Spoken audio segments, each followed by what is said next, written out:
What is really the only constant thing in the universe? It's change.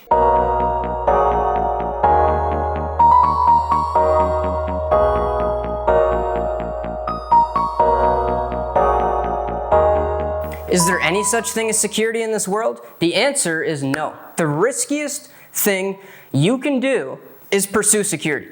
Write that down. The riskiest thing you can do is pursue security. But guess what? Because what is really the only constant thing in the universe? It's change. Change is the only thing that's constantly going. So you need to be good at handling changes because change is always happening. With technology, is change happening faster or slower than ever before? It's faster, and it's going faster and faster. The average, and this is a stat from like 9 years ago, so I'm sure it's faster now, average career is only 4 years. It used to be 40 years. My guess for today's world is 2 years. The only skill set that really matters is learning how to change because the skill sets are all changing. Social media 5 years ago, it wasn't a big deal. Nowadays, the internet and social media is a huge deal.